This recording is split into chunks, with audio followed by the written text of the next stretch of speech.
कुछ अपनी आंखों से मजबूत कर गए और अब आपके सामने श्री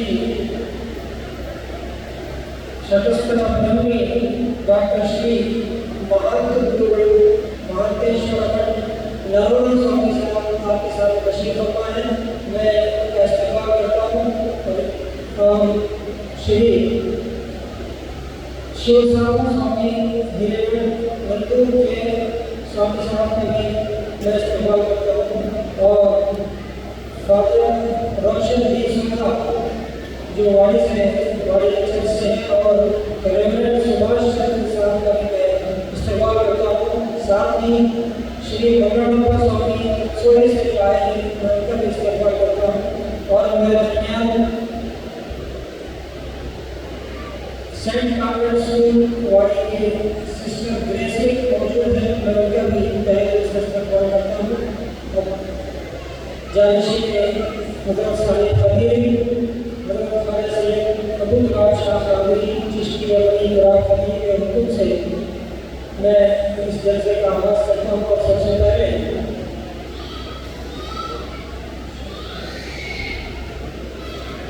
शतस्त्र ब्रह्मी डॉक्टर श्री महंत गुरु महंतेश्वर नरोड़ा से गुजारिश करता हूँ कि वो अपने प्यारा कर दें।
पूजनीय नायकರಲ್ಲಿ ಇನ್ನುಳಿದ ವೇದಿಕೆ ಮೇಲೆ ಆಶೀರ್ವಾದ ಶ್ರೇಷ್ಠವಾಗಿರುವಂತಹ ಎಲ್ಲ ಪೂಜನೀಯ ಮಹಾದೈವವೇ, ತಮಗೆಲ್ಲರಿಗೂ ದರ್ಗಾಕ್ಕೆ ಬಂದಿರುವಂತಹ ಎಲ್ಲ ಪೂಜನೀಯ ಶರಣೆಯಲ್ಲಿ ನಮಗೆಲ್ಲರಿಗೂ ಶರಣಾರ್ಥಿಗಳು.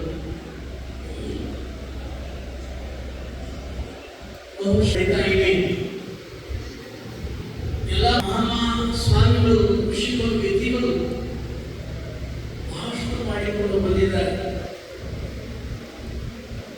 ಆದರೆ ವಿಶೇಷವಾಗಿರುವಂಥದ್ದು, ಬಹಳ ವೈಶಿಷ್ಟ್ಯಪೂರ್ಣವಾಗಿರುವಂಥದ್ದು ನೋಡಿಕೊಂಡ್ರೆ ಬಹುಶಃ ರೋಗನ ಜಿಲ್ಲೆಯಲ್ಲಿ ಬಹಳ ಸತ್ಯವಾಗಿರುವಂತಹ ಮಾತು. ಮೊನ್ನೆ ನಾವು ಶ್ರೀಶೈಲಕ್ಕೆ ಹೋಗಿ ಬರುವಾಗ ವೀರಭದ್ರೇಶ್ವರ ದೇವಸ್ಥಾನಕ್ಕೆ ದರ್ಶನ ಮಾಡಿಕೊಂಡು ನಂತರ ಮಠಕ್ಕೆ ಪೂಜ್ಯ ಸ್ವಾಮಿಗಳ ಹತ್ರ ಹೋದಾಗ ಅವರಿದ್ದರು. ಮಾತನಾಡಿಕೊಂಡು ಇಲ್ಲಿ ಬರಬೇಕು ಸಾಯಂಕಾಲ ಅಂತಂದ್ರು. ನಾವು ಬಹುಶಃ ದೊಡ್ಡ ಅವ್ರ ತಂದೆಯವರಿರುವಾಗ 2-3 ಸಲ ಬಂದಿದ್ದು ನಾನು. ಅವರು ನಮ್ಮನಾಗ ಪ್ರತಿ ವರ್ಷ ಕೂಡ ಅವ್ರು ಬರ್ತಾರೆ, ಶಿಷ್ಯರಿದ್ದಾರೆ. ಅವರಿಗೆ ಬಂದಾಗ ಅವರು ಮಾಡುವಂಥ ಒಳ್ಳೆಯ ವಿಚಾರ, ಒಬ್ಬ ಸ್ವಾಮಿ, ಒಬ್ಬ ಸಂತ, ಒಬ್ಬ ಮಹಾತ್ಮ ಎದುರಿಗೆ ಬಂದಾಗ ಕಾಣುವಂಥದ್ದು ನೋಡಿದ್ರೆ ಬಹಳ ದೊಡ್ಡ ಒಳ್ಳೆಯ.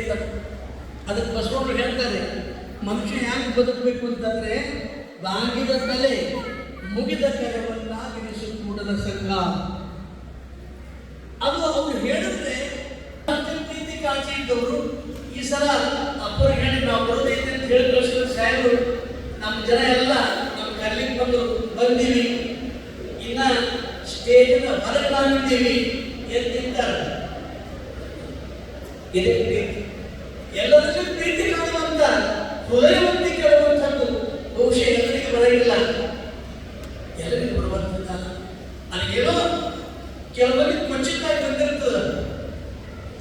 ಕಿಶನ ರೊಕ್ಕ, ಮೈಯಲ್ಲಿ ಸ್ವರ್ಗ, ಇವು ಎಲ್ಲಿತ್ತು ಅಂದ್ರೆ ಮನುಷ್ಯ ಯಾರಿಗೂ ತಿಳಿಗಿಲ್ಲ ಅಂತಾವ.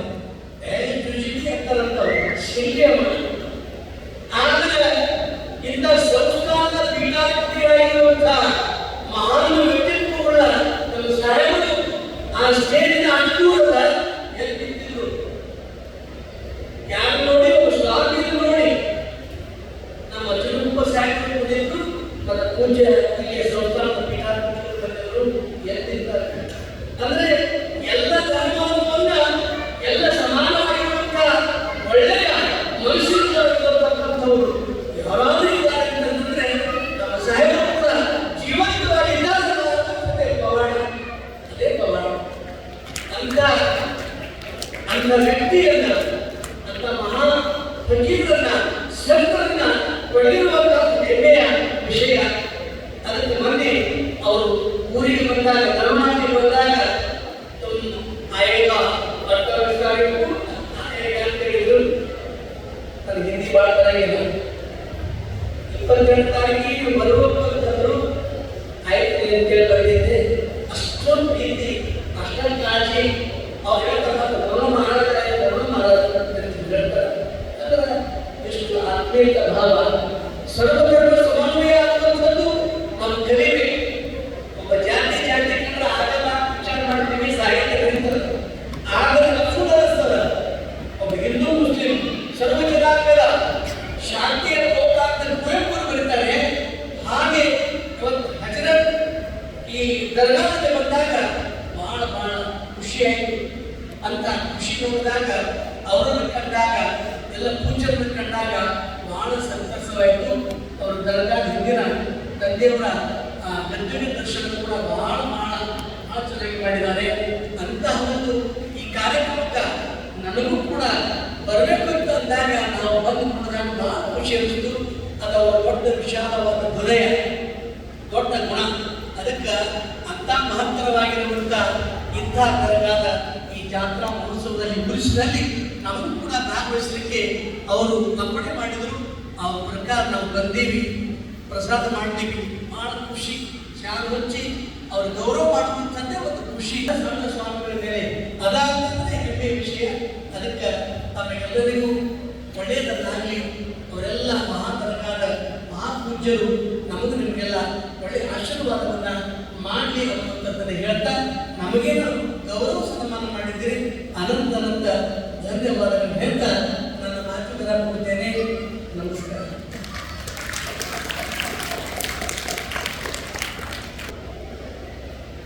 ಚೈತನ್ಯಂ ಶಾಶ್ವತಂ ಶಾಂತೋಮಾತೀತಂ ನಿರಂಜನಂ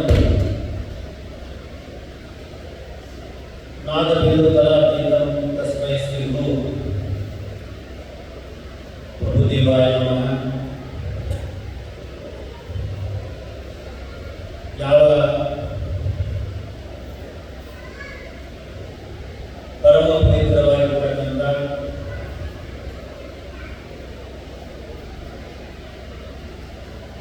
ಮಧುಕಟ್ಟಿಯ ಧರ್ಮದ ಆಗಿ ಹೋಗಿರ್ತಕ್ಕಂಥ ಸಕಲ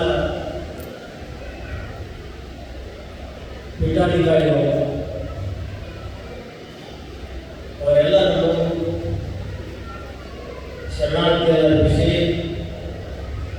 ಮತ್ತು ವಿಶೇಷವಾಗಿ ನಮ್ಮ ದರ್ಗಾದ ಸಾಹೇಬರು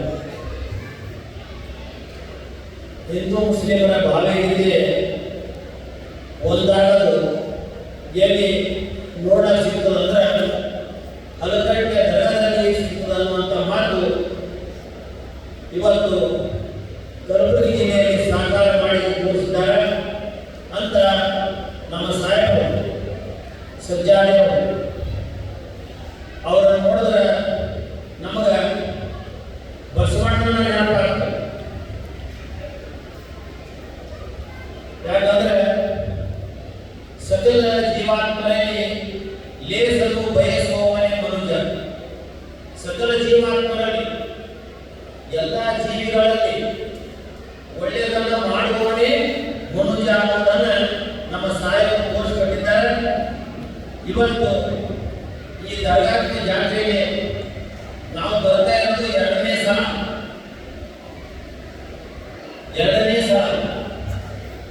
ಯಾಕಂದ್ರೆ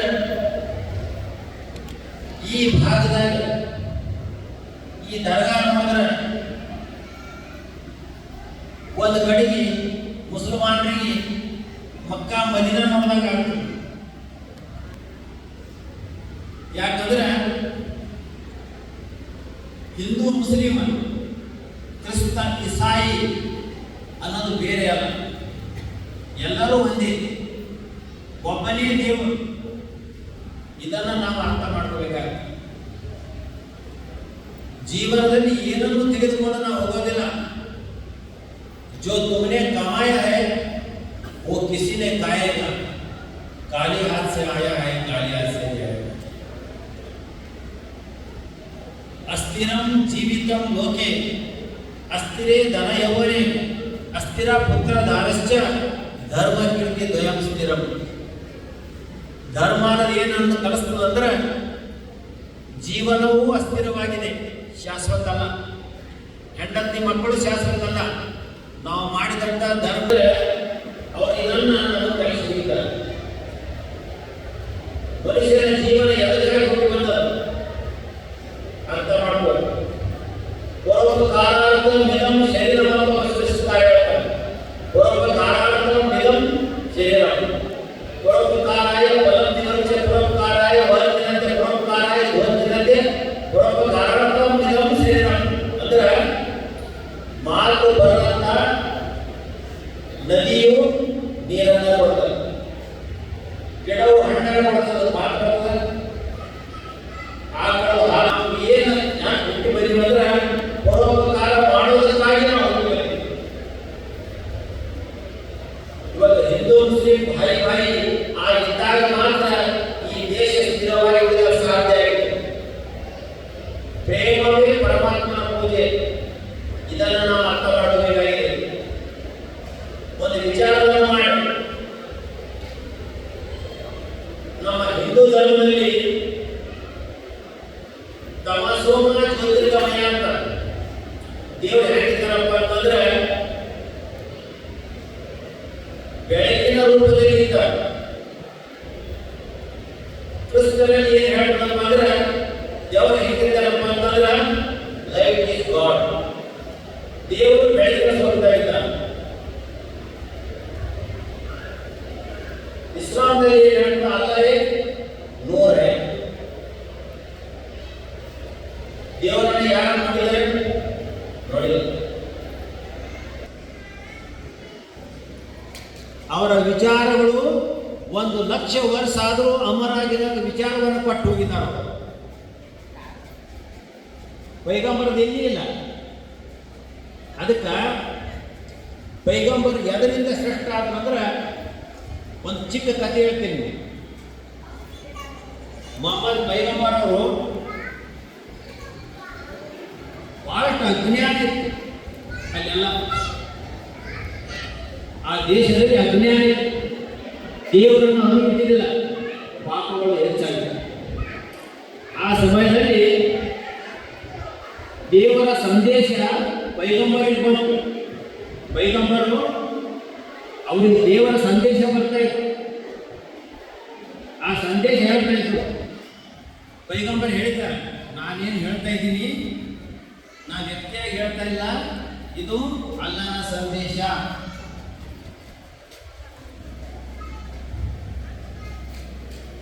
ಅಲ್ಲಿ ಒಬ್ಬ ಮತ್ತೊಬ್ಬ ಇದ್ದ ವ್ಯಕ್ತಿ, ಬಹಳಷ್ಟು ತಿಳ್ಕೊಂಡ ವ್ಯಕ್ತಿ ಇದ್ದ. ಪೈಗಂಬರ ವಿರೋಧಿ ಇದ್ದ.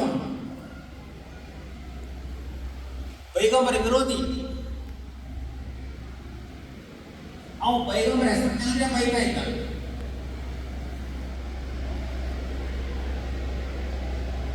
ಆತ ಪೈಗಂಬರಿಗ ಮೊಹಮ್ಮದ್ ಪೈಗಂಬರನ್ನು ನೋಡಬೇಕಂತ ಬಂದ. ಎಲ್ಲಿ ಬಂದ? ಅಲ್ಲಿ ಎಲ್ಲೇ ಒಂದು ಬಸ್ ಸ್ಟ್ಯಾಂಡ್ ಬಂದು ಹೇಳ. ಅವಾಗ ಬಸ್ ಏನಿಲ್ಲ. ಒಂಟಿ ಮೇಲೆ ಕುಂತು ಬರಬೇಕು, ಕುದುರೆ ಮೇಲೆ ಕುಂತು ಬರಬೇಕು ಬಂದು ಹೇಳ. ದೊಡ್ಡ ಬ್ಯಾಗ್ ಇತ್ತು ಅವನ ಬಳಿ. ಹೊತ್ಕೊಂಡು ಹೇಳಿದ. ಇಳಿದಾಗ ಪೈಗಂಬರಿಗೆ ಹೋಗ್ತಾ ಇದ್ರು. ಯಾವಾಗ ವಯಸ್ಸಾದ ಮನುಷ್ಯ ಬಂದಾಗ ಮಾಡಬೇಕಂತ ಅವನ ಬ್ಯಾಗ್ ಹೊತ್ಕೊಂಡು ಇಲ್ಲಿ ಮೊಹಮ್ಮದ್ ಅಂತ ಇದ್ದಾನಂತಂದ್ರಿ ಅಂತ ಕೇಳೋದು. ಹೌದ್ರಿ, ಹಣವೇ ಅವ ಹುಂಚನ ಹಾಂಗನ ಏನಾದ್ರು ಬೈಲ ಚಾರ ಮಾಡೋರು. ಆ ಬ್ಯಾಗ್ ಅವನೇ ಹೊತ್ಕೊಂಡ. ಬ್ಯಾಗ್ ಹೊತ್ಕೊಂಡವನೇ ಮೊಹಮ್ಮದ್ ಅದ. ಅವನಿಗೆ ಬೆಟ್ಟೆ ಹಾಕಬೇಕು, ಬುದ್ಧಿ ಹೇಳಬೇಕಾದ್ರು. ಅವ್ರೇನಾದ್ರು ಮೊಹಮ್ಮದ್ ಯಾವಾಗ ಬುದ್ಧಿ ಕಲಿಯಲ್ಲ ತಯಾರನ್ರಿ ಅಂತ ಹೇಳೋದು. ನಾ ಹೇಳಿದೆ ಸತ್ಯ ಅಲ್ಲ. ಪೈಗಂಬರರು ಕಾರಣಗಳು ಅವ್ರಿಗೆ ಶರಣರಾದ. ಪೈಗಂಬರರು ಬೈದು ದೊಡ್ಡವರಾಗಿಲ್ಲ. ಪೈಗಂಬರರು ಬೈದು ದೊಡ್ಡವರಾಗಿಲ್ಲ. ಮನಸ್ಸನ್ನು ತೆಗೆದು ದೊಡ್ಡವರಾಗಿಲ್ಲ. ನಾನೇನು ಸದೃಶ ಪವಿತ್ರವಾಗಿ ಹೇಳಿದ್ದೇನೆ ಭಗವದ್ಗೀತೆ ಹೇಳ್ತೇನೆ. ಅಧ್ಯಾತ್ಮ ಜ್ಞಾನಕ್ಕಿಂತಲೂ ಆತ್ಮಜ್ಞಾನಕ್ಕಿಂತಲೂ ದೊಡ್ಡ ಜ್ಞಾನ ಯಾವಲ್ಲ ಅಂತ ಜ್ಞಾನ ಎಲ್ಲಿರುವ ಪೈಗಂಬರ್ ಏನು ಸಾಯಿಗಳು ಮಾಡಕ್ ಹೊಟ್ಟಾರ. ಇದು ಇವತ್ತಿನ ಜಮಾನದಲ್ಲಿ ಬೇಕಾಗಿದೆ. ಯಾಕೆ ನಾ ಹೇಳ್ತೀನಿ ಅಂದ್ರೆ, ನಮ್ಮ ಅಜ್ಜವರ ಸಮಾಧಿ ದರ್ಗಾ ರೂಪದಲ್ಲಿದೆ. ಅಲ್ಲಿ 30 ಜನ ಇಸ್ಲಾಂ ಜನರು ಇನ್ನೂ ಅಲ್ಲ. ಅವ್ರಿಗೆ ನಮಾಜ್ ಮಾಡೋದು ಜಾಗ ಇರ್ತಿಲ್ಲ. ಅವ್ರು ನಮ್ಮ ಹತ್ರ ಬಂದು ಕೇಳು. ಯಾಕಂದ್ರೆ ನಾನು 15 ವರ್ಷ ಓದಿದ್ದೀನಿ.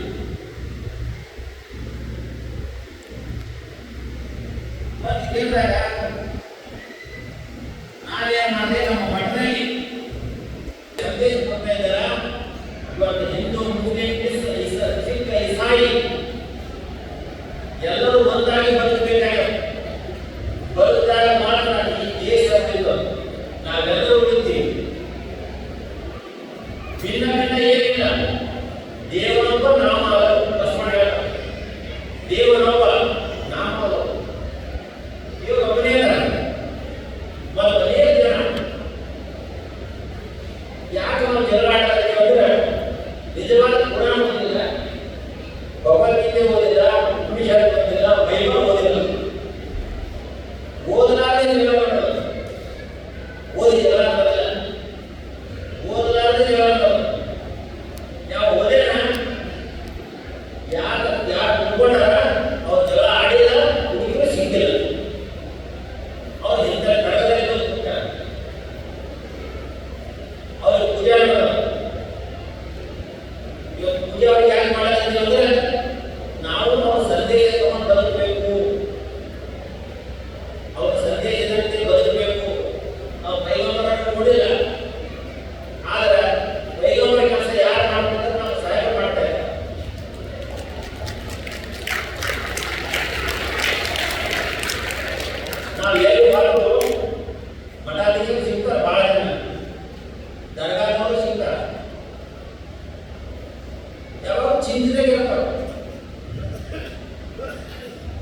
ಇದು ಚಿಂತಿ ಬಿಡ ಜಾಗ ಅದ.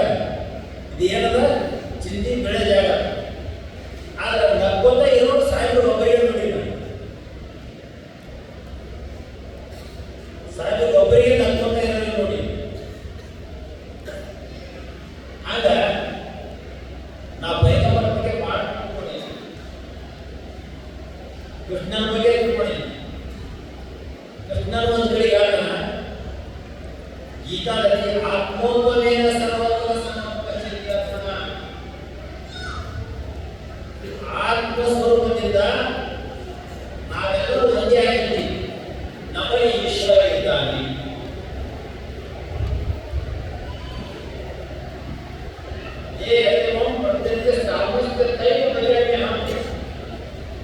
ಯಾವ ರೂಪದಲ್ಲಿ ನೀವು ಪೂಜೆಯನ್ನು ಮಾಡ್ತೀರಿ,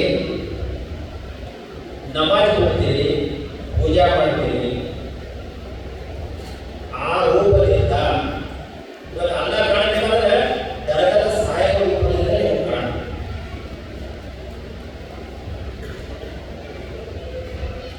ಯಾವ ರೀತಿ ನನ್ನನ್ನು ಪೂಜೆ ಮಾಡ್ತೀರಿ ಆ ರೀತಿಯಿಂದ ನನ್ನನ್ನು ಕಾಣ್ತೀರಿ ಅಂತ ಗೀತಾ ಹೇಳುತ್ತೆ. ಅದಕ್ಕೆ ನಾವೆಲ್ಲರೂ ನೀವೆಲ್ಲ ಬಂದು ಕೂತಿರಲ್ಲ, ನೀವು ಮಹಾನ್ ಜ್ಞಾನಿಗಳಿದ್ದೀರಿ. ಇಲ್ಲಿಯ ಸಂದೇಶ ಲೋಕಕ್ಕೆ ಮುಟ್ಟಬೇಕಾದ್ರೆ ನಿಮ್ಮಿಂದ ಮುಟ್ಟಬೇಕು. ಸೌಹಾರ್ದದಿಂದ ಬದುಕಬೇಕಾಗ, ಭಾವಿಕತೆಯಿಂದ ಬದುಕಬೇಕಾಗ. 199 ಮಂದಿಗೆ ಸೌಹಾರ್ದತೆ ಭಾವಿಕತೆ ಬೇಕಾಗ, ಒಬ್ಬರಿಬ್ಬರಿಗೆ ಬೇಕಾಗಿಲ್ಲ. ಆದ್ರೆ ಆ 99 ಮಂದಿ ಗಟ್ಟಿಯಾಗಿರ್ಬೇಕು. ಇವತ್ತು ಸಾಹಿತ್ಯ ಎಲ್ಲ ಧರ್ಮದವರನ್ನ ಕರೆಸಿದ್ದಾರೆ. ಯಾಕೆ ಕರೆಸಿದ್ದಾರೆ? ಇದು ಒಂದು ಅನುಭವ ಮಾಡಿರ್ತಾರೆ. ಇದು ಅನುಭವ ಮಾಡಿರ್ಬೇಕಾದ್ರೆ ಇಲ್ಲಿ ಏನನ್ನ ತೆಗೆದುಕೊಂಡು ಹೋಗ್ಬೇಕಾದ್ರೆ ಅನುಭವವನ್ನು ತೆಗೆದುಕೊಂಡು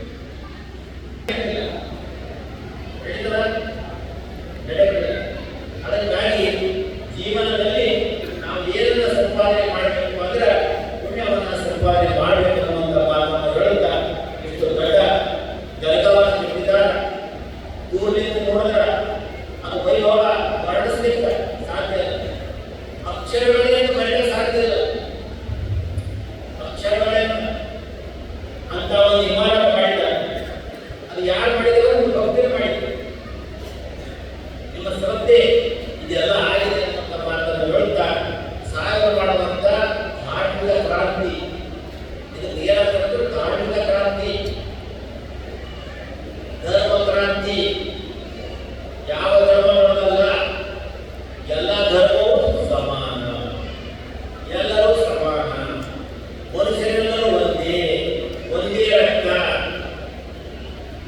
ಮನುಷ್ಯರೆಲ್ಲರೂ ಒಂದೇ ಅನ್ನುವಂಥ ವಿಚಾರ ಒಂದು ದರ್ಗಾದಲ್ಲಿ ಅನೇಕ ಜನ ವಾಗ್ಮಿಗಳು, ವಿಚಾರವಂತರು, ಚಿಂತಕರ ನುಡಿಗಳು ಏನು ನಡೀತಾ ಇದೆ. ಈ ಚಿಂತನೆ ನಿರಂತರ ಬೆಳೀಲಿ ಅನ್ನುವಂಥ ಮಾತನ್ನು ಹೇಳಿ ಈ ದೇಶಕ್ಕೆ, ಈ ನಾಡಿಗೆ ಇಲ್ಲಿ ನಡೆಯುವಂಥ ಚಿಂತನೆಯಿಂದ ಮುಂದಿನ ಕೆಲಸ ಆಗಲಿ ಅನ್ನುವಂಥ ಮಾತನ್ನು ಹೇಳುತ್ತಾ ಎಲ್ಲರಿಗೂ ಧನ್ಯವಾದಗಳು.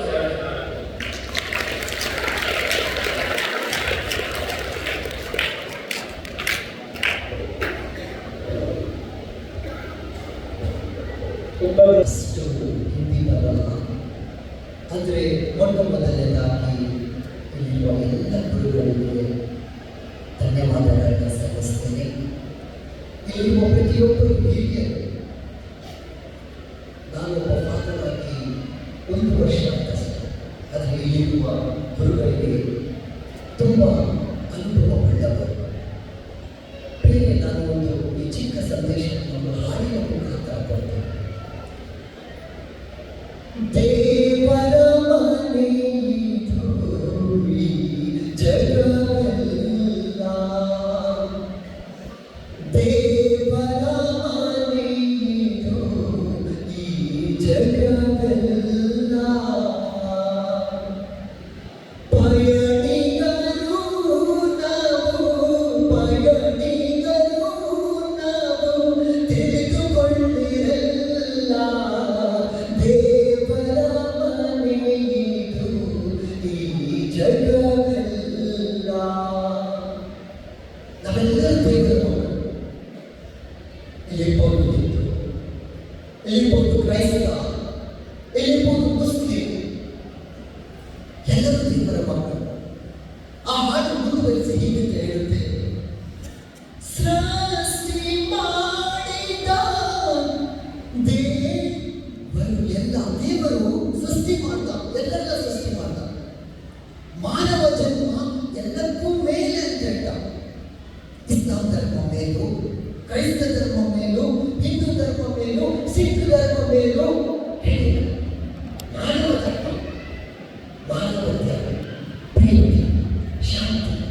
ಸಮಾಧಾನ, ಸಹಬಾಳ್ವೆ, ಸಹೋದರತ್ವ, ಬಾಂಧವ್ಯ ಹೇಗೋ ಇದು.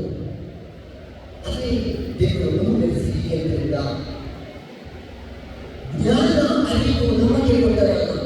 ನಮ್ಮ ಪ್ರಾಣಿಗಳಲ್ಲ ನೋಡಿ, ನಮಗೆ ಜ್ಞಾನ ಇದೆ, ನಮಗೆ ಬುದ್ಧಿ ಇದೆ, ನಮಗೆ ಅರಿವು ಇದೆ, ಶಿಸ್ತು ಇದೆ, ಸಂಯಮ ಇದೆ. ನಮಗೆ ಪರನ ಗೌರವಿಸಲಿಕ್ಕೆ ಗೊತ್ತು, ನಮಗೆ ಪರನ ಪ್ರೀತಿಸಲಿಕ್ಕೆ ಗೊತ್ತು. ಅವರಿಗೂ ತೆಗೆಯಲಾರೆ, ಅವರ ಆತ್ಮ ತೆಗೆಯಿದೆ, ಅವರ ಜೊತೆಯಲ್ಲಿ ಏಕಿದೆ ಒಳ್ಳೆ ಇನ್ನೊಂದು ಜನ್ಮ ಇದೆ ನಮಗೆ ಗೊತ್ತಿಲ್ಲ. ಆದರೆ ನಮ್ಮ ಜನ್ಮ ಉಂಟು. ದೇವರ ವಾಕ್ಯ ಇಷ್ಟು ಹೇಳುತ್ತೆ, ದೇವರ ನಂಬಿರಿ, ದೇವರ ನಂಬಿರಿ, ತೃಪ್ತಿ ಪಡೆದಿರಲ್ಲ. ದೇವರ ಮನೆಯಿದು ಈ ಜಗವೆಲ್ಲ. ನಮಗೆ ಮಕ್ಕಳು ಗೊತ್ತಿದೆ, ಇಲ್ಲೇ ಇದ್ದಾರೆ, ಅಲ್ಲಿ ನಮ್ಮ ಹೆಣ್ಣು ಮಕ್ಕಳಿದ್ದಾರೆ, ಅಲ್ಲಿ ಹೊರಗಡೆ ಹೆಣ್ಣು ಮಕ್ಕಳಿದ್ದಾರೆ. ಎಲ್ಲರೂ ನಮ್ಮವರೇ, ಎಲ್ಲರೂ ನಮ್ಮವರೇ. ಇವತ್ತು ಇಷ್ಟು ದೊಡ್ಡ ಹಬ್ಬಕ್ಕೆ ಎಷ್ಟೋ ಜನ ಆಗಮಿಸಿದ್ದಾರೆ, ನಮ್ಮನ್ನು ಕಾದಿದ್ದಾರೆ, ಗೌರವಿಸಿದ್ದಾರೆ. ಧರ್ಮ ನೋಡಿಲ್ಲ, ಜಾತಿ ನೋಡಿಲ್ಲ, ಭೇದ ನೋಡಿಲ್ಲ, ಭಾವ ನೋಡಿಲ್ಲ. ನಾನು ಒಂದಿನ, ನಾವು ಒಂದು, ನನ್ನದು ಒಂದಿನ, ನಮ್ಮದು ಒಂದು, ನಾನು ಒಬ್ಬ ಅಂದಿನ, ನಾವೆಲ್ಲರೂ ಒಂದು. ಅದೇ ಈ ಸರ್ವ ಧರ್ಮ ಸಮ್ಮೇಳನದ ಅರ್ಥ. ದೇವರ ವಾಕ್ಯ ಮುಂದುವರೆದು ಹೀಗೆ ಹೇಳಿಕೊಳ್ಳುತ್ತಿದ್ದಾರೆ. ದೇವರ ವಾಕ್ಯ ಮುಂದುವರೆದು ಹೀಗೆ ಅಂತ ಹೇಳುತ್ತೇನೆ, ನಾನು ಎಂಬುವ ತುಂಬ ದಿನ ಉಳಿಯಲ್ಲ. ಯಾರು ನಾನು ನಾವು ಅಂತಲೂ ಅವರು ಮಾತು ಉಳಿತಾರೆ. ಗುರುಗಳು ಹೇಳಿದರು, ನಮ್ಮ ಬಸವಣ್ಣನವರ ಸುಂದರವಾದ ವಾಕ್ಯ, ಅವನ್ಯಾರವ ಅವನ್ಯಾರವ ಅವನ್ಯಾರವ ಎನ್ನಬೇಡೆಯ, ಅವನಮ್ಮವ ಅವನಮ್ಮವ ಅವನಮ್ಮವೆನ್ನಯ್ಯ. ಈ ಸಂತರ ಮಹಾ ಫ್ಯಾನ್, ಸುಫಿ ಸಂತರ ಬಗ್ಗೆ ನನ್ನ ಕಲಿಕೆ ಇದೆ, ಸಲಿತ ಇದೆ. ಆ ಸುಫಿ ಸಂತರಿಗೆ ಧರ್ಮ ಇಲ್ಲ, ಭೇದ ಇಲ್ಲ, ಭಾವ ಇಲ್ಲ. ಅವರು ನೋಡಿದ್ದು ಸತ್ಯ, ಅವರು ನೋಡಿದ್ದು ಶಾಂತಿ, ಅವರು ನೋಡಿದ್ದು ಸಮಾಧಾನ, ಅವರು ನೋಡಿದ್ದು ಸಹಬಾಳ್ವೆ, ಅವರು ನೋಡಿದ್ದು ಸಹೋದರತ್ವ, ಅವರು ನೋಡಿದ್ದು ಆತ್ಮ. ಅದಕ್ಕಾಗಿ ಅವರು ಸಂತರಾದರು, ಅದಕ್ಕಾಗಿ ನಾವು ಅವರನ್ನು ಹಿಂಬಾಲಿಸುವ ಶಿಷ್ಯರಾದೆವು. ಪ್ರಿಯರೇ, ಮಗದೊಮ್ಮೆ ನಿಮಗೆಲ್ಲರಿಗೂ ಈ ಮಹಾ ಹಬ್ಬದ ಶುಭಾಶಯಗಳನ್ನು ಕೊಡ್ತೇನೆ. ಧನ್ಯವಾದಗಳು. ಸಹೋದರ ಸಹೋದರಿಯರು, ಇವತ್ತಿನ ಪ್ರಸ್ತುತ ಕಾಲದಲ್ಲಿ ಒಂದು ವಿಶೇಷವಾದ ಕ್ರಾಂತಿ ಎಲ್ಲಿದೆ. ಇದು ಧರ್ಮದ ಕ್ರಾಂತಿ ಅಲ್ಲ, ಇದು ಕಂಪ್ಯೂಟರ್ ಯುಗವಲ್ಲ, ಇದು ಬುದ್ಧಿಮತ್ತೆ ಈ ಕ್ರಾಂತಿ. If I say in English, it is the revolution of artificial intelligence. ಇವತ್ತು ಹೊಸ ವಿಷಯಗಳಿಗೆ ಬಗ್ಗೆ ಮಾತನಾಡಲಿಕ್ಕೆ ನಾನು ಇಚ್ಛಿಸುತ್ತೇನೆ. ಆರ್ಟಿಫಿಷಿಯಲ್ ಇಂಟೆಲಿಜೆನ್ಸ್ ಈಗ ಎಲ್ಲರಿಗೂ ಫೆಮಿಲಿಯರ್ ಅಂತ ಕಾನ್ಸೆಪ್ಟ್. ಎಲ್ಲರ ಮೊಬೈಲಲ್ಲಿ ಒಂದು ಚಾಟ್ ಜಿಪಿಟಿ ಅಥವಾ ಜೆಮಿನಿ ಎಂಬ ಆ್ಯಪ್ಗಳು ಇರಬಹುದು, ಅಥವಾ ಗೂಗಲಲ್ಲಿ ನಾವು ಬ್ರೌಸ್ ಮಾಡಬಹುದು. ನಮ್ಮ ಜೀವನದಲ್ಲಿ ಬೇಕಾಗಿರುವ ಪ್ರತಿಯೊಂದು ಉತ್ತರಗಳು ಅದು ಕೊಟ್ಟರೆ ಸಾಕು, ಅದು ನಮಗೆ ಉತ್ತರವನ್ನು ಕೊಡುತ್ತದೆ. ಒಂದು ಸಣ್ಣ ವಿಡಿಯೋವನ್ನು ನೋಡಿದೆ. ಒಬ್ಬ ರೋಗಿ ವೈದ್ಯರ ಹತ್ರ ಹೋಗುವಾಗ ಅವನು ಹೇಳ್ತಾನೆ, ಡಾಕ್ಟರ್, ನನ್ನ ಹೊಟ್ಟೆಯಲ್ಲಿ ಸ್ವಲ್ಪ ನೋವಿದೆ, ಆಗಿರ್ಬೋದು, ಇದು ಕಿಡ್ನಿ ಸ್ಟೋನ್, ಇದಕ್ಕಿಂತ ಇದು ಟ್ಯಾಬ್ಲೆಟ್ ಕೊಡಬೇಕು, ಅದು ಟ್ಯಾಬ್ಲೆಟ್ ಕೊಡಬೇಕು. ಒಬ್ಬ ನಾರ್ಮಲ್ ವ್ಯಕ್ತಿ ಬಂದು ಇದರಲ್ಲಿ ಹೇಳುತ್ತಾನೆ. ಮಾತ್ರವಲ್ಲ, ಅಂದಿನ ಕಾಲದಲ್ಲಿ ಒಂದು ಮ್ಯೂಸಿಕ್ ಪ್ರಾಡಕ್ಟ್ ಪ್ರೊಡ್ಯೂಸ್ ಮಾಡಬೇಕಾದರೆ, ಒಂದು ಟ್ರ್ಯಾಕ್ ಮಾಡಬೇಕಾದರೆ ಒಂದು 10,000 ಆದರೂ ಕೊಡಬೇಕಿತ್ತು. ಆ ಮ್ಯೂಸಿಕ್ ಪ್ರೊಡ್ಯೂಸ್ ಮಾಡುವವನು ಅವನಲ್ಲಿ ಸಾಫ್ಟ್ವೇರ್ ಅನ್ನ ಅಧಿಕ ಮೌಲ್ಯಕ್ಕೆ ಅವನು ಪರ್ಚೇಸ್ ಮಾಡ್ತಾನೆ, ಅದರ ಕಲಿಯಲಿಕ್ಕೆ ಅವನು ಹಣವನ್ನ ವೆಚ್ಚ ಮಾಡ್ತಾನೆ. ಆದರೆ ಇತ್ತೀಚಿನ ಬಂದಿರುವ ಈ ಆರ್ಟಿಫಿಷಿಯಲ್ ಇಂಟೆಲಿಜೆನ್ಸ್ ಟೂಲ್ ಕೆಲವೇ ಕ್ಷಣಗಳಲ್ಲಿ ಉತ್ತಮವಾದ ಮ್ಯೂಸಿಕ್ ಅನ್ನು ಮಾಡಿಕೊಡುತ್ತದೆ. ಅಂದಿನ ಕಾಲದಲ್ಲಿ ಶಿಕ್ಷಕರಿಗೆ ತುಂಬಾ ಜ್ಞಾನವಿತ್ತು, ಗುರುಗಳಿಗೆ ಜ್ಞಾನವಿತ್ತು. ಗುರುಗಳ ಹತ್ರ ಹೋಗುವರಟ್ಟಿದ್ರು, ಓ ಈಸ್ ಅ ವೆರಿ ಇಂಟೆಲಿಜೆಂಟ್ ಗಾಯ್. ಯಾವ ಸಮಸ್ಯೆ ಇದ್ರು ಗುರುಗಳು ಒಂದು ಪರಿಹಾರ ಕೊಡ್ತಿದ್ರು. ಈಗ ಯಾರು ಕೇಳಲ್ಲ, ಅವರ ಮೊಬೈಲಲ್ಲೇ ಕುಳಿತುಕೊಂಡು ಎಲ್ಲ ಉತ್ತರವನ್ನು ಅವರು ಪಡೆದುಕೊಳ್ಳುತ್ತಾರೆ. ಇದರಿಂದ ಏನಾಗುತ್ತೆ ಅಂದರೆ ನನ್ನ ಮತ್ತು ಇತರರ ಸಂಬಂಧ ಮುರಿದು ಹೋಗುತ್ತೆ. The relation between me and others are broken. ಮಾತ್ರವಲ್ಲ,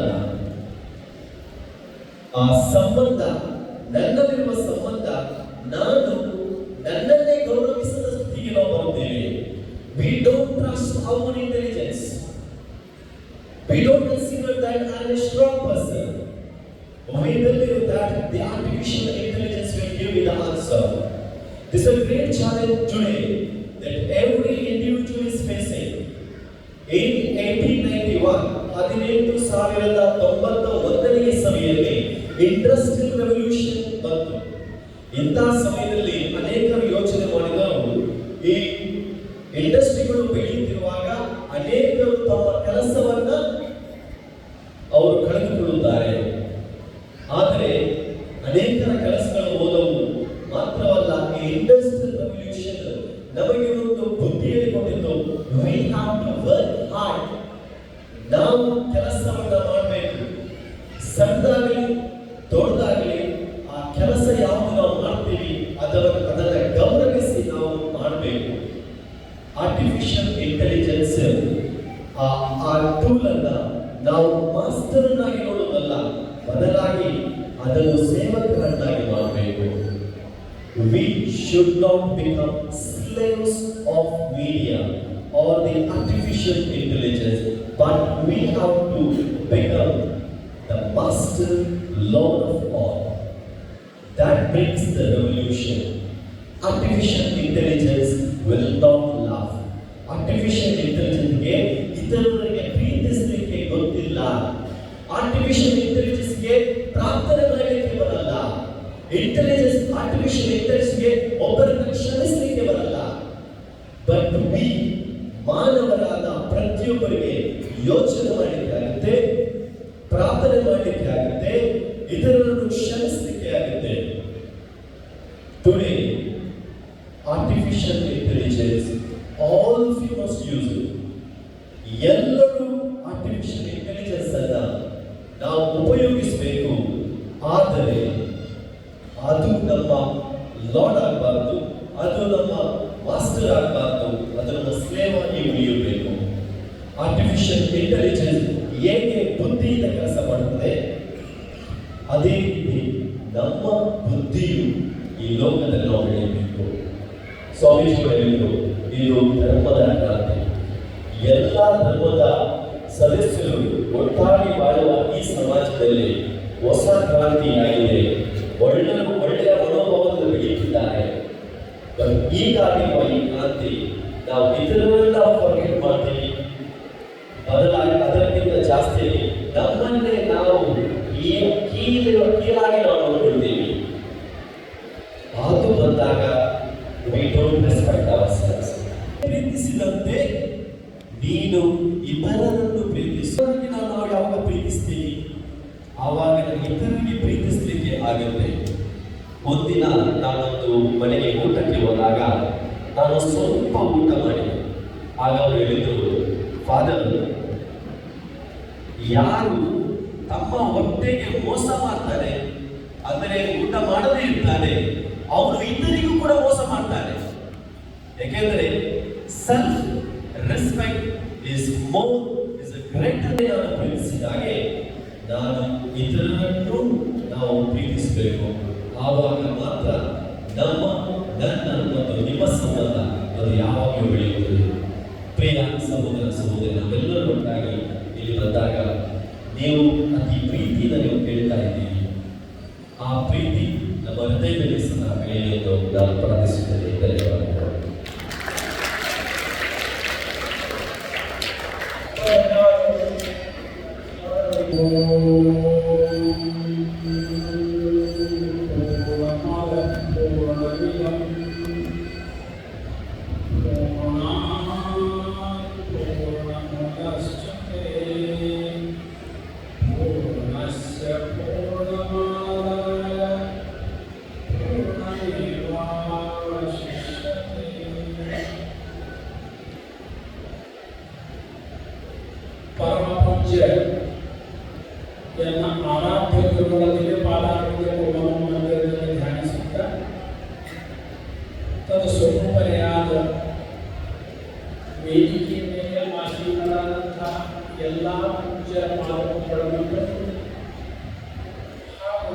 ಏನು ಈ ಮಹಾನ್ ನಾವು ಶಿವಾನುಭವ ಅಂತ ಹೇಳ್ತೀವಿ. ಶಿವಾನುಭವ ಮಟ್ಟದಲ್ಲಿ ಆಗಮಿಸಿರುವ ಎಲ್ಲ ಶರಣರಿಗೆ, ಶಿವಶರಣರಿಗೆ, ಎಲ್ಲ ಜೀವಿಗಳಿಗೆ ಶರಣಾರ್ಥಿಗಳು. ಸುಮಾರು 2 ವರ್ಷ ಹಿಂದೆ ನಾವು ಇಲ್ಲಿ ಬಂದು ಒಂದು ಪ್ರಸಂಗ ನಿಮಗೆ ಹೇಳೋದಕ್ಕೆ ಬಹುಶಃ ನೆನಪಿರಲಿಕ್ಕಿಲ್ಲ. 2 ವರ್ಷ ನನಗೆ ಕಾರಣಾಂತರ ಬರೋದ ಆಗಲಿಲ್ಲ. ಅದಕ್ಕೆ ತಾವೆಲ್ಲರೂ ಕ್ಷಮೆ ನೀಡಿ. ಈ ವರ್ಷ ಬಹಳ ಆಗ್ರಹದಿಂದ ಅಣ್ಣವ್ರು ಎಂಥವರ ಅಂದ್ರೆ ಮೃದು ಹೃದಯದವರ, ಬಹಳ ಕೋಮಲ ಹೃದಯ. ನಮ್ಮನ್ನು ಕರಲಿಕ್ಕೆ ನಂದೂರಿನ ಬಂದ ಅದು ಆಗಿಲ್ಲ, ಈಗಿಲ್ಲ. ಮಂದಿರ ತೋಡೋ ಮಸ್ಜಿದ್ तोड़ो मगर किसी का दिल मत तोड़ो ಅಂತ ಆಸಾಗಿ ಹೇಳೋದಿದ್ದೆ. ಈ ಕಾಲಮಾನ ಚೇಂಜ್ ಆಗ್ಯದ. ಏನಾಗ್ಯದ? ಈಗ ದಿಲೋ ಸೇ ಜೋಡೋ. ಈಗಿನ ಕಾಲಮಾನ ಏನು ಕೇಳೋದಂತಂದ ಎಲ್ಲರ ಮನಸ್ಸ ಒಂದಾಗಬೇಕಾದ್ರೆ ಅಷ್ಟು ಪ್ರೀತಿಯನ್ನು ಬೆಳೆಸ್ಕೊಳ್ಳಿ, ಅಷ್ಟು ಪ್ರೀತಿಯಿಂದ ವಾಸ ಮಾಡುವಂಥ ಪ್ರಯತ್ನ ಮಾಡಿ. सबके दिलों को दिलों से जोड़ो. ಈಗಿನ ಕಾಲಮಾನ अदब आजकल का पुकार क्या है? सबके दिलों को दिलों से जोड़ो. इसलिए आप सब लोग मुझे कैसे दिख रहे हैं? तो उस अल्लाह के नूर सब में दिख रहा है.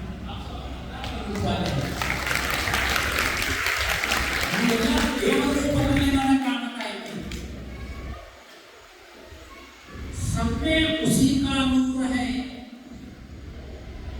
उस खुदा से कोई अलग नहीं है. कोई बड़ा है, कोई छोटा है, पर है तो वही नूर.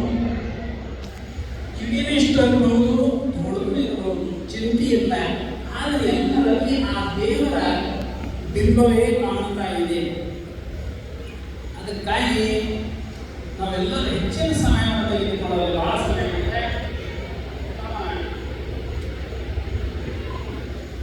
ಬ್ಯಾಸರ ಆಗಲಾರ್ದಂಗೆ ಎಲ್ಲರಿಗೂ ಏನು ಹೇಳ್ಯಾರ, ಕವಿ ಹೇಳ್ಯಾರ. ಏನು ಹೇಳ್ಯಾರಪ್ಪ ಅಂತಂದ್ರೆ, ख्वाजा ने दरिया बनाया, ख्वाजा ने दरिया बताया,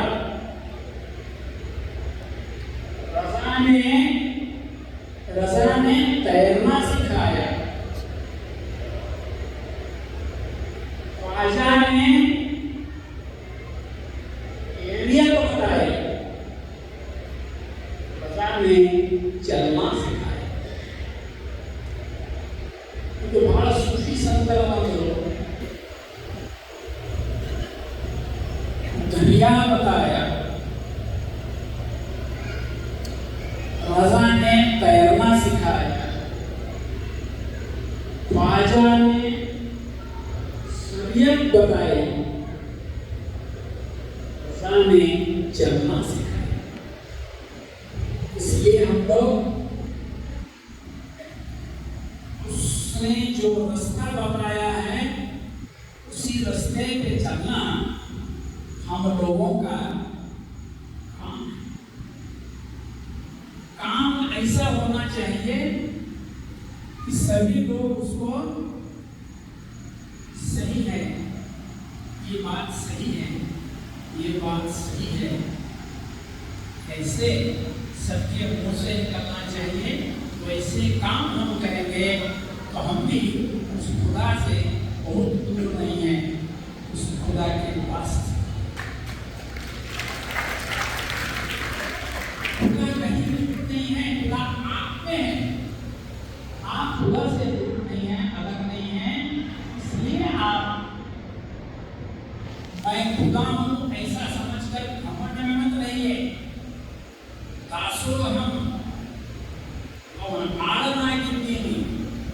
ಸೇವಕನಾಗಿದ್ದೀನಿ, ಅವನಿಗಾಗಿ ದುಡಿಯವನಾಗಿದ್ದೀನಿ ಅನ್ನುವಂಥ ಭಾವನೆ. ಅದಕ್ಕಾಗಿ ನಾವೆಲ್ಲರೂ ಒಮ್ಮನಸ್ಸಿನಿಂದ ಸಬ್ಕೋ ದಿನೋ ಸೆ ಜೋಡೋ. ಮತ್ತೆ ಮುಂದೆ ಭೇಟಿಯಾಗೋಣ. ನನ್ನ 4 ಪದವಾದಿಗಳು ಶ್ರೀಗಳ ಶ್ರೀಚರಣಕ್ಕೆ ಅರ್ಪಿಸಿ ನನ್ನ ಕಾರ್ಯವು ಮಂಗಲ ಮಾಡ್ತಾ ಇದ್ದೇನೆ.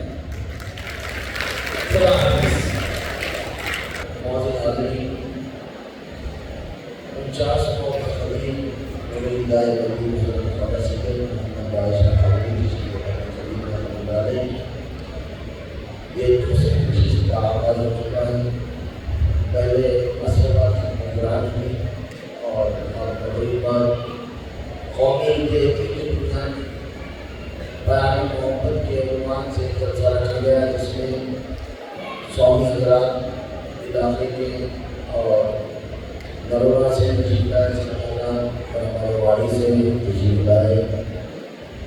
फादर आजमा सलाम सुनता आदत का मशहूर है।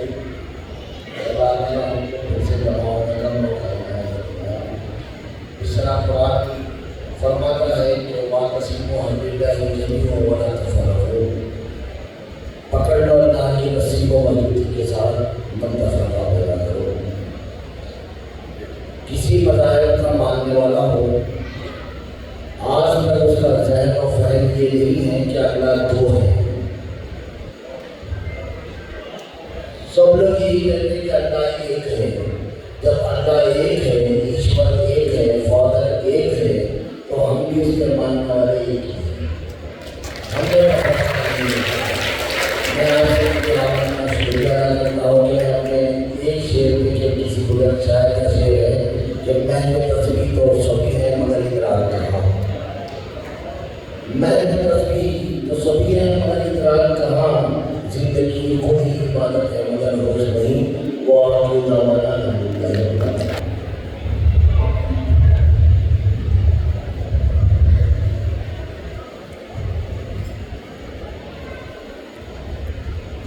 الله وملائكته يصلون على النبي يا ايها الذين امنوا صلوا عليه وسلموا تسليما.